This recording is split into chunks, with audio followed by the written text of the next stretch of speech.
Ето отиваме тук един пиян в Габрово. Половин час не може да си отвори.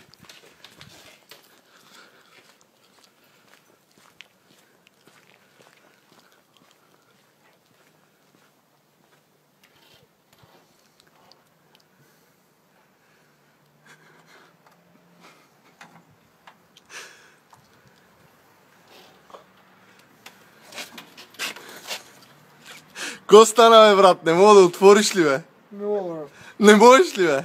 Не мога, грам не мога това. Защо, бе? Не знам. А от половин час се мъчиш, не мога да отвориш, брат. Отваряй, моля за. Отваряй, брат. Как да ти отворя, бе? Аз да не съм от тука, бе. Не знам откъде си човек. От половин час не мога да си отвориш, брат. Що? Не знам откъде си, ама... Страшна работа. Ама написа на овца. На какво се направи? На овца. Написа на овца. Откъде си? От тук? От Габрово ли си? От Плевен съм. От Плевен си. Аз мисля, че си от Габрово. Тук какво правиш? На квартира съм, какво правя? Това е смешно, да. Смешно, да. Брат, аз те гледам от половин час колата, там не мога да отвориш. Виж къде съм аз, виж къде е колата, виж къде светят фаровете. Отваряй пъти, бе, човек.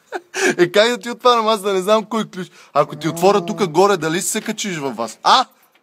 Набара го, брат. Айде, жив и здрав. Пак ли затвори вратата, бе? Мамо! Аз ще го оцеля сега. Какво викаш? Ужас. Мамо!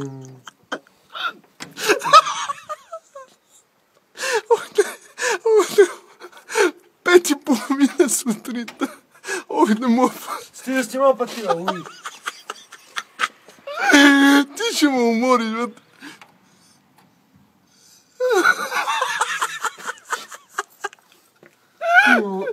Ти ме уби.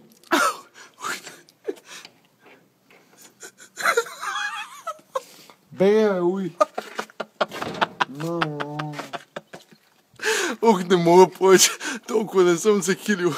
Ох, не мога, човек. Да ти отключвам ли, бе? Аз ще отворя. Сам ли си отвориш? Как? Помощ не искаш. Добре, няма. Добре, без помощ. Влезе. Айде, брат, чао. Жив и здрав.